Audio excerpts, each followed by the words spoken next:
एक दिन हजरत फातिमा रजी अल्लाह ताला अन्हा अपनी जानमाज नमाज पढ़ने की चटाई पर बैठी हुई थीं और जोर जोर से रो रही थीं। उनकी आंखों से आंसू बह रहे थे और उनकी छाती आंसुओं से भीग गई थी। इसी दौरान हजरत मोहम्मद सल्लल्लाहु अलैहि वसल्लम उनके घर तशरीफ लाए और कमरे में दाखिल हुए। उन्होंने देखा कि फातिमा रजी अल्लाह ताला अन्हा बहुत गमगीन है। उन्होंने प्यार से पूछा, मेरी प्यारी बेटी, तुम क्यों रो रही हो? हजरत फातिमा रजी अल्लाह ताला अन्हा ने कोई जवाब नहीं दिया। तब नबी करीम सल्लल्लाहु अलैहि वसल्लम ने कहा, बेटी, अपनी जान माज का कोना उठाओ। जब हजरत फातिमा रजी अल्लाह ताला अन्हा ने ऐसा किया तो उन्होंने देखा कि वहां सोने और चांदी के सिक्के रखे हुए थे। नबी करीम सल्लल्लाहु अलैहि वसल्लम ने फरमाया, बेटी, ये सब तुम्हारे लिए हैं। तुम इन्हें अपनी जरूरतों के लिए इस्तेमाल कर सकती हो, इनसे अपना घर चला सकती हो और दुनिया की सारी सुख सुविधाएं प्राप्त कर सकती हो। लेकिन याद रखना, यह दुनिया और इसकी खुशियां केवल थोड़े समय के लिए है, जबकि आखिर परलोक की खुशी हमेशा के लिए है। अब तुम खुद सोचो, तुम्हें दुनिया की चकाचौंध चाहिए या आखिरत की सच्ची शांति? ये सुनकर हजरत फातिमा रजी अल्लाह ताला अन्हा समझ गईं कि असली खुशी दुनिया में नहीं बल्कि आखिरत में है। एक दिन नबी करीम सल्लल्लाहु अलैहि वसल्लम हजरत फातिमा रजी अल्लाह ताला अन्हा के दरवाजे पर पहुंचे और उन्हें आवाज दी, लेकिन अंदर से कोई जवाब नहीं आया। उन्होंने दोबारा पुकारा, फिर भी कोई उत्तर नहीं मिला।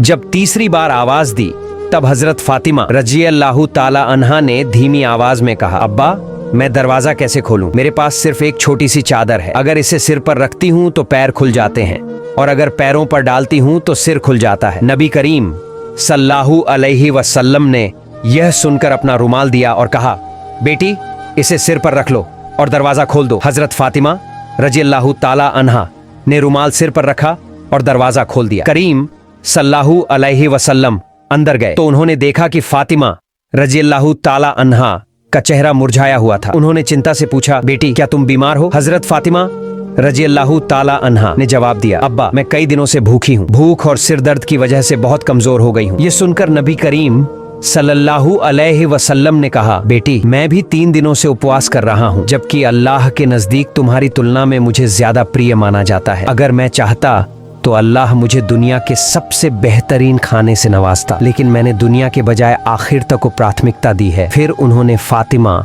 रजी अल्लाह ताला अन्हा को खुशखबरी देते हुए कहा, बेटी, सब्र रखो। अल्लाह की कसम, जन्नत में तुम औरतों की सरदार होगी और जन्नत की चाबी तुम्हारे हाथ में होगी। यह सुनकर हजरत फातिमा रजी अल्लाह ताला अन्हा को आश्चर्य हुआ और उन्होंने पूछा, अब्बा, फिर बीबी मरियम और बीबी आसिया का क्या होगा? नबी करीम सल्लल्लाहु अलैहि वसल्लम ने जवाब दिया, बीबी मरियम अपने समय की औरतों की सरदार थीं और बीबी आसिया भी अपने समय की औरतों की सरदार थीं, लेकिन तुम फातिमा कयामत तक आने वाली सभी औरतों की सरदार होगी। एक बार हजरत फातिमा रजी अल्लाह ताला अन्हा अपनी यहूदी दोस्त के साथ एक बाग में खड़ी थीं और आपस में बातें कर रही थीं। तभी कुछ लोग आए और उस यहूदी लड़की से कहा, तुम्हारे पिता ने तुम्हें घर बुलाया है। जब वह लड़की अपने घर पहुंची तो उसके पिता ने कहा, बेटी, मैंने तुम्हारे लिए एक अच्छा रिश्ता तय किया है। वह लड़का यहूदी समुदाय के एक अमीर उद्योगपति का बेटा है। क्या तुम इस शादी के लिए तैयार हो? लड़की ने जवाब दिया, अब्बा, मुझे सोचने के लिए 1 रात का समय दें, मैं कल आपको अपना उत्तर दूंगी। उसके पिता ने उसे सोचने का समय दिया। लड़की बिना किसी देरी के दौड़कर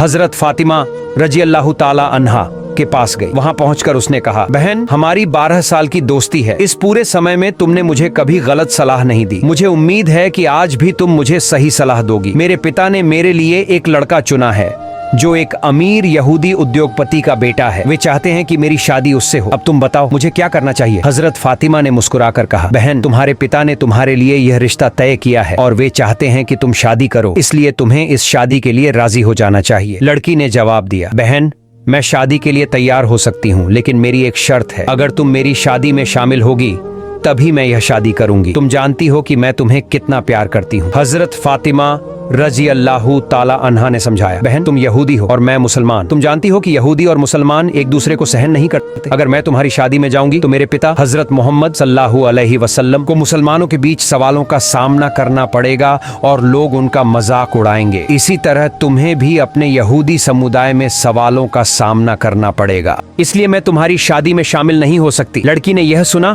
और कुछ देर सोचकर कहा, बहन, अगर तुम मेरी शादी में नहीं आओगी तो मेरी शादी करना मेरे लिए मुश्किल हो जाएगा। हजरत फातिमा रजी अल्लाह ताला अन्हा ने उसकी मजबूरी को समझा और कहा, ठीक है बहन, मैं तुम्हारी शादी में आऊंगी।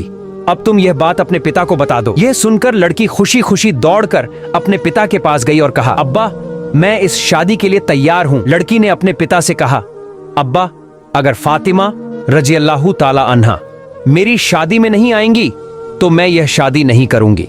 आखिरकार उसके पिता को मजबूर होकर मानना पड़ा। उन्होंने कहा, ठीक है, मैं तुम्हें इजाजत देता हूं, लेकिन एक शर्त पर।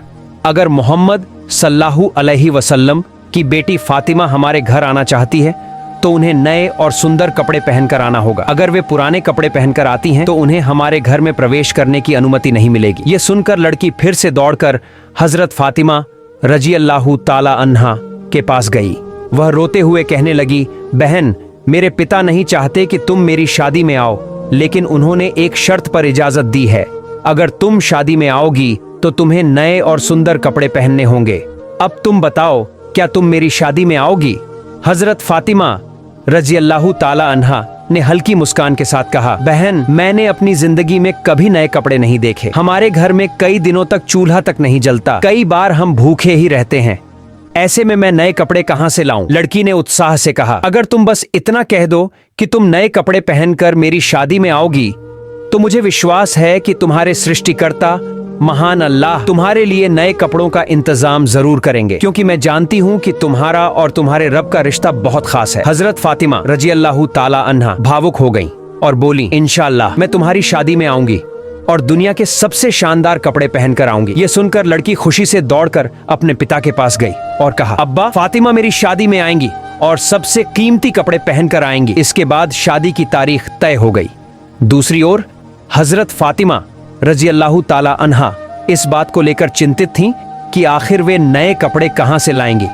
शादी का दिन नजदीक आ रहा था और हजरत फातिमा रजी अल्लाह ताला अन्हा चिंतित थीं। उन्होंने अपनी सहेली से वादा किया था कि वे नए कपड़े पहनकर शादी में जाएंगी, लेकिन उनके पास नए कपड़े नहीं थे। ये सोचते हुए उन्होंने अपनी जानमाज बिछाई और नमाज अदा करने लगी। सिजदे में जाकर वे रोने लगी और अल्लाह से दुआ की, हे मेरे परवरदिगार, इस दुनिया में मेरा आपसे गहरा संबंध है जिसे कोई नहीं जानता। महीनों से मैं भूखी रही हूँ, लेकिन कभी भी मैंने आपसे कुछ नहीं मांगा, लेकिन आज मैं आपसे एक नए कपड़े की गुजारिश कर रही हूँ। यह मेरी किसी जरूरत के लिए नहीं, बल्कि इसीलिए है कि मैं अपनी सहेली की शादी में अच्छे कपड़े पहनकर जा सकूं। क्या आप मुझे एक नया कपड़ा देंगे?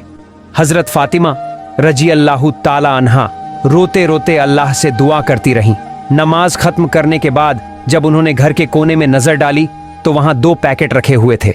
यह देखकर वे भावुक हो गईं। वह तुरंत उन पैकेटों को लेकर हजरत मोहम्मद सल्लल्लाहु अलैहि वसल्लम के पास गईं और पूरी घटना सुनाई। जब हजरत मोहम्मद सल्लल्लाहु अलैहि वसल्लम ने पैकेट खोला तो उसमें से जन्नत की खुशबू आने लगी। उन्होंने फातिमा रजी अल्लाह ताला अन्हा को गले लगाया, उनके माथे को चूमा और कहा, बेटी, यह कपड़ा तुम्हें कहां से मिला? यह तो दुनिया का कपड़ा नहीं बल्कि जन्नत का कपड़ा है। तुमने छिपकर अल्लाह से रिश्ता जोड़ा है और अल्लाह रब्बुल आलमीन तुमसे खुश हो गए हैं। तुम्हारी दुआ कबूल हो गई है, इसलिए उन्होंने तुम्हारे लिए जन्नतुल फिरदौस से यह कपड़ा भेजा है। फिर हजरत मोहम्मद सल्लल्लाहु अलैहि वसल्लम ने कहा, बेटी, तुम इस कपड़े को पहनकर अपनी यहूदी दोस्त की शादी में जा सकती हो, लेकिन तुम्हें पर्दा हिजाब भी रखना होगा। हजरत फातिमा रजी अल्लाह ताला अन्हा ने कहा, अब्बा जान, मैं अपने हिजाब के साथ अपनी दोस्त की शादी में जरूर जाऊंगी। जब उन्होंने जन्नती कपड़ा पहना तो उनकी खूबसूरती और भी बढ़ गई। जब वे शादी के घर में दाखिल हुईं तो ऐसा लगा जैसे वहां रोशनी फैल गई हो। हजरत फातिमा रजी अल्लाह ताला अन्हा के पास कई महिलाएं बैठी थीं। जब उन्होंने देखा कि फातिमा इतनी सुंदर और कीमती कपड़े पहने हुई हैं तो वे हैरान रह गईं। सबने पूछा, फातिमा, तुम तो गरीब हो, फिर तुम्हें इतना खूबसूरत कपड़ा कहां से मिला? हजरत फातिमा रजी अल्लाह ताला अन्हा मुस्कुराई और बोली, मैंने इसे बाजार से खरीदा है। यह सुनकर महिलाओं को और ज्यादा जिज्ञासा हुई। उन्होंने पूछा, कौन से बाजार से, किस दुकान से? फातिमा रजी अल्लाह ताला अन्हा ने हल्की मुस्कान के साथ जवाब दिया, तुम उस बाजार को नहीं जानती और न ही उस दुकान को पहचान सकोगी। महिलाएं और ज्यादा उत्सुक हो गईं और बोली, बस एक बार उस बाजार का नाम बता दो, हम जरूर वहां पहुंच जाएंगे। तब हजरत फातिमा रजी अल्लाह ताला अन्हा ने कहा, उस बाजार तक जाने के लिए एक खास रास्ता है। उस रास्ते का नाम सिरात अल मुस्तकीम है। यह वही रास्ता है जो सही मार्ग दिखाता है। और जिस पर चलकर इंसान अपने ईमान को मजबूत कर सकता है। महिलाएं आश्चर्य में पड़ गईं और आपस में कहने लगीं, तो इसका नाम सिरात अल मुस्तकीम है। अगर हम इस रास्ते पर चलेंगी तो सही मायनों में उस बाजार तक पहुंच सकती हैं। फिर फातिमा रजी अल्लाह ताला अन्हा ने आगे बताया, जब तुम इस रास्ते पर चलोगी तो एक बाजार पाओगी। उस बाजार का नाम है जन्नत और उसमें एक दुकान है जिसका नाम है जन्नातुल फिरदौस। उसी दुकान के मालिक ने मुझे यह कपड़ा दिया है। महिलाएं बहुत उत्साहित हो गईं और कहने लगीं, हम उस दुकान के मालिक से मिलना चाहती हैं, हमें वहां ले चलो। हजरत फातिमा रजी अल्लाह ताला अन्हा ने जवाब दिया, उस दुकान के मालिक के पास जाने के लिए तुम्हें एक खास वाक्य पढ़ना होगा। क्या तुम वह वाक्य पढ़ सकती हो? सभी महिलाओं ने एक साथ कहा, हाँ हम पढ़ेंगे, हमें बताओ वह वाक्य क्या है। तब हजरत फातिमा रजी अल्लाह ताला अन्हा ने उन्हें वह वाक्य बताया, ला इलाहा इल्लल्लाह मुहम्मदुर रसूलुल्लाह। जैसे ही महिलाओं ने यह कलमा पढ़ा वे खुशी से सुभान अल्लाह कहने लगीं। प्यारे दोस्तों, जी हमारी आज की वीडियो यहीं समाप्त होती है। अगर आपको ये वीडियो पसंद आई हो तो चैनल को तुरंत सब्सक्राइब करें और एक लाइक करें और फिर कमेंट बॉक्स में अल्लाह का नाम लिखें। फिर मिलेंगे एक नई वीडियो में, लेकिन तब तक खुश रहें, स्वस्थ रहें और अपने परिवार का ख्याल रखें। अल्लाह हाफिज।